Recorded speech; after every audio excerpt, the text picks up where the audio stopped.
Estos días hay que mirar o escuchar el Evangelio, meditar el Evangelio, con la perspectiva de la Navidad. Y entonces la liturgia nos ayuda, porque nos pone la palabra, a responder a la pregunta: ¿quién es el que viene? Y entonces, cuando nos preguntamos quién es el que viene, es el Mesías anunciado, el Mesías del que hablaron los profetas. Por tanto, vemos el Evangelio, y esta es la intención que tiene Mateo. Mateo escribe especialmente para los judíos. Y la intención es mostrarle a los judíos de que aquellas promesas que Dios había hecho, pues se cumplen en Jesús. Y entonces hay cosas que para los judíos, quizás nosotros no las tenemos muy asimiladas, pero para los judíos eran cosas muy sabidas. Por ejemplo, el símbolo que tiene el monte, porque de hecho hemos leído hoy en Isaías, capítulo 25, hemos leído que dice: en aquel día el Señor de los ejércitos preparará para todos los pueblos en este monte un festín de manjares suculentos. Y el Evangelio que hemos leído hoy es Jesús, que está en el monte, que cura a todos aquellos que acuden a Él y que da un banquete. Hoy hemos leído la multiplicación de los panes. Pero es más, en el capítulo 35, hoy hemos leído el 25, en el 35, por ejemplo, leemos algo que también está en el Evangelio de hoy, capítulo 35, versículo 5, dice: mirad a vuestro Dios, que trae el desquite, viene en persona y os salvará. Esto fue escrito 400 años antes de Cristo. Se despegarán los ojos del ciego, los oídos del sordo se abrirán, saltará como ciervo el cojo, la lengua del mudo cantará.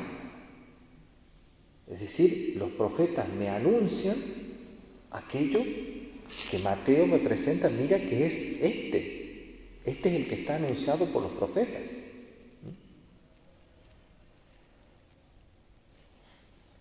Lo que leímos hoy en el Evangelio dice: acudió a él mucha gente llevando tullidos, ciegos, lisiados, sordomudos y muchos otros, los ponían a sus pies y él los curaba.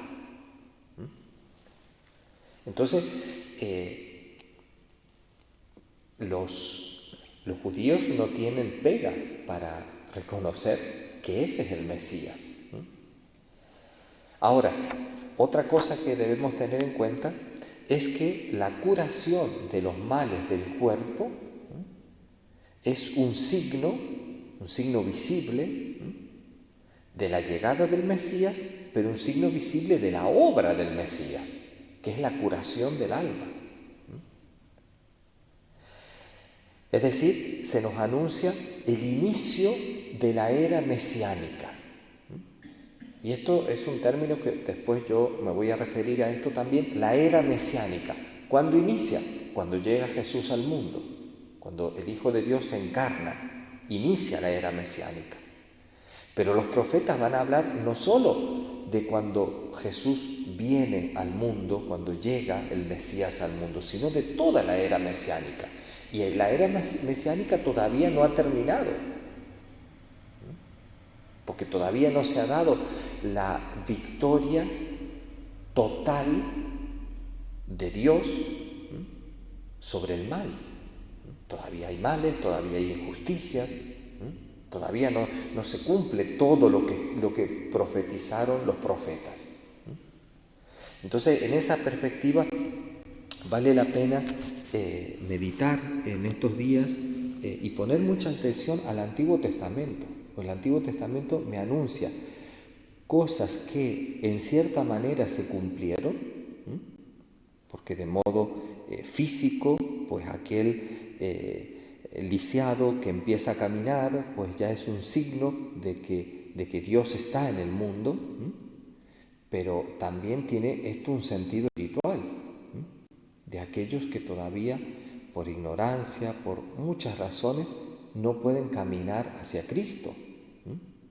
Y entonces es una profecía que se va a cumplir. Por ejemplo, el pueblo judío que no ha reconocido, y eso en algunas apariciones, mensajes de la Virgen, profecías de la Virgen, dice, es que el pueblo judío se va a convertir y es uno de los signos de los últimos tiempos, cuando ese pueblo reconozca a Cristo. Eso todavía no lo hemos visto. Sí, es cierto, como el rabino de Roma, que se convirtió y reconoció a Cristo como el Mesías, pero son casos aislados.